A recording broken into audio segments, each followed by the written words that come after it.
Hello అండి, నమస్తే. కమల్ హాసన్ నటించిన నాయకుడు తమిళంలో నాయగన్ ఈ సినిమా సూపర్ సక్సెస్ అయింది.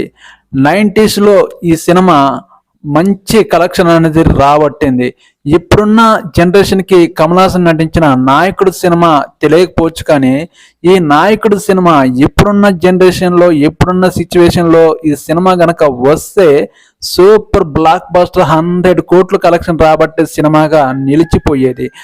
ఈ నాయకుడు సినిమాలో కమల్ హాసన్ యాక్టింగ్ పర్ఫార్మెన్స్ ఫీదా అయిపోతారు. ఇప్పుడున్న యూత్ జనరేషన్కి ఈ కమల్ హాసన్ సినిమా నాయకుడు సినిమా ఖచ్చితంగా చూడండి. మీరు కమల్ హాసన్ యాక్టింగ్కి కంపల్సరిగా ఫీదా అయిపోతారు.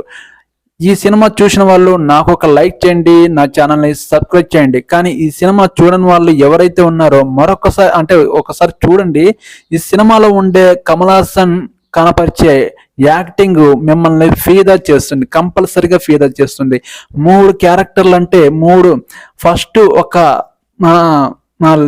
అంటే ఫస్ట్ ఒక పోరాట యోధుడు, అంటే ఫస్ట్ బ్యాచిలర్లో ఉన్నప్పుడు ఒక లేని వాళ్ళ కోసం పోరాడే వ్యక్తిగా, ఒక ఫాదర్గా, ఒక కొడుకుని పోగొట్టుకున్న ఫాదర్గా 3 వేరియేషన్లో మనం ఈ నాయకుడు సినిమాలో కమల్ హాసన్ని చూడవచ్చు. మీరు ఎవరైతే చూసిన వాళ్ళు ఉన్నారో చూడని వాళ్ళు ఉన్నారో ఒక్కసారి చూడండి. యూట్యూబ్లో కంపల్సరీగా ఈ మూవీ ఉంటుంది. ఇప్పుడున్న కమల్ హాసన్ వేరు, ఒకప్పుడున్న కమల్ హాసన్ వేరు. ఒకప్పుడు కమల్ హాసన్ యాక్టింగ్ పర్ఫార్మెన్స్ అద్దరిపోయేదని చెప్పవచ్చు. ఇప్పుడు వస్తే ఆ సినిమా గనక ఇప్పుడు వస్తే రికార్డులో తిరగరాసదని చెప్పవచ్చు.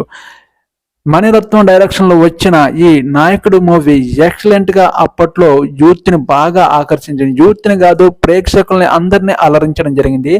ఇప్పుడు సిచ్యువేషన్లో గనక ఈ మూవీ వస్తే కంపల్సరిగా మీ కమల్ హాసన్ యాక్టింగ్ పర్ఫార్మెన్స్కి ఇప్పుడున్న యూత్ కంపల్సరీగా కనెక్ట్ అయ్యేవారు. సూపర్ బ్లాక్ బస్టర్ మూవీ చూడండి. నేను ఈ సినిమాని ఎన్నిసార్లు చూసినా బోర్ అనిపించే సీన్లు కూడా కనిపించవు. ఈ సినిమాలో ఒక డెప్త్ ఉంది, స్టోరీ ఉంది. కమల్ హాసన్ 3 వేరియేషన్ని మనం ఈ సినిమాలో చూడవచ్చు. మీరు ఇంతవరకు ఎవరైనా చూడవాలంటే చూడండి.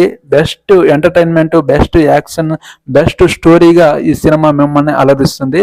నెక్స్ట్ వీడియోతో మేము ముందుకు వస్తాను. నా ఛానల్ని సబ్స్క్రైబ్ చేయండి, సపోర్ట్ చేయండి. ఒకే ఒక్క సపోర్టు చేయండి. మరిన్ని విశేషాలు మీతో చెప్పడానికి సిద్ధంగా ఉంటాను. Okay, bye.